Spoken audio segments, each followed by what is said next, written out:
भएको जस्तो चाहिँ 3D आर्ट भनेको चाहिँ एडभान्स फर्म अफ आर्ट यो चाहिँ एउटा मिन्स अफ इन्टरटेनमेन्ट पनि हुनसक्छ यो कुराको लागि त्यसको मेन थिम भनेको चाहिँ के भन्दाखेरि अब आर्ट मनपर्ने अभियसली कलर त सबैलाई मन परिहाल्छ यो त्यहाँ हेरेर इन्टरटेनमेन्ट पनि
हुन्छ मेरो नाम जेसिका श्रेष्ठ हो म क्लास 8 मा पढ्छु मेरो स्कुलको नाम एम्ब्रोसिया आइडल सेकेन्डरी स्कुल हो आज चाहिँ आर्टशाला नेपालको इन्भिटेसनबाट आज म र अरु एकजना चाहिँ त्रिभुवन पार्कमा लाइभ स्केच गर्न आएको छु आज चाहिँ मैले यो जुन त्रिभुवन पार्कको शालिग बनाएको छु यो वाला अनि मलाई चाहिँ धेरै रमाइलो लाग्यो आज चाहिँ मैले पेन्सिल कलरको मिडियम युज गरेको थिएँ यो ड्रइङ बनाउनको लागि र सरले पनि मलाई गाइड गर्नुभएको थियो स्केचिङ कलरिङ गर्दाखेरि अनि म चाहिँ आज धेरै थ्याङ्कफुल छु आर्टशाला नेपालमा हेलो नमस्ते मेरो नाम चाहिँ अनुष्का महार्जन म यो चन्दागिरीको 9 कक्षामा पढ्ने एम्ब्रोसिया आइडल सेकेन्डरीकी एउटा विद्यार्थी हुँ मलाई चाहिँ यहाँ आर्टशाला नेपालले लाइभ ड्रइङ गर्नको लागि इन्भिटेसन गरिदिनु भएको थियो त्यसमा म एकदम खुसी छु र यहाँ मैले पिसफुल इन्भाइरोमेन्टमा बसेर एउटा इन्भाइरोमेन्टको नि ड्रइङ बनाएकी छु र यता बसेर मैले ड्रइङ गर्दाखेरि मलाई एकदम मेडिटेसन गरेको जस्तो पिसफुल र यता वरिपरि बर्ड्सहरू नि कराएको एकदम पिसफुल नि भएको थियो मलाई यो इभेन्टमा आउनको लागि एआई स्कुल टिम र मलाई सहयोग गरिदिनु भएको सबैजनालाई धन्यवाद र साथै आर्टशाला नेपाललाई नि यो इभेन्टमा मलाई पार्टिसिपेट गराइदिनु भएकोमा धेरै धेरै धन्यवाद Thank you so much for your wonderful participation on this one day art workshop. तपाईहरुले एकदमै राम्रो गर्नुभयो एकदमै we are so happy and so pleased to welcome you all. Sir हजुरको चाहिँ अनुभव कस्तो रह्यो थोरै कुरा बताइदिनुस् न प्लिज। सर्वप्रथम हाम्रो विद्यार्थीहरुलाई यस्तो लाइभ इभेन्टमा सहभागिता गराइदिनु भएकोमा यो यो आर्ट्सला नेपाल म धेरै विशेष धन्यवाद दिन चाहन्छु। म आफ्नो व्यक्तिगत हिसाबले तथा आफ्नो एआई परिवारको हिसाबले हजुरलाई म एकदमै धेरै धन्यवाद दिन चाहन्छु। यस लाइभ इभेन्टमा हाम्रो बच्चाहरूले जुन आर्टहरू गरेका छन् उनीहरूकोमा भएको क्रिएटिभिटीहरूलाई हजुरले देखाइदिनु भएकोमा एकदमै धेरै धन्यवाद। र मेरो विद्यार्थीहरूले जुन आजको आर्ट गरिदिएको छ 1-2 घन्टाको भित्रमा त्यसलाई उनीहरूलाई म विशेष धन्यवाद दिन चाहन्छु।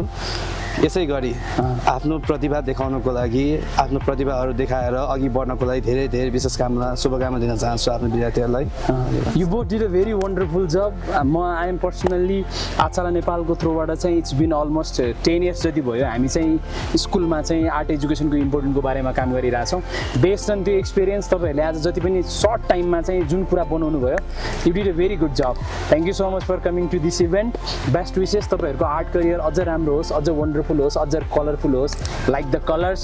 तपाईँहरू लाइफमा त्यसै गरी with happiness, with joy, with fun, with vibrancy तपाईँहरू चाहिँ बाँच्नु होला, पढ्नु होला।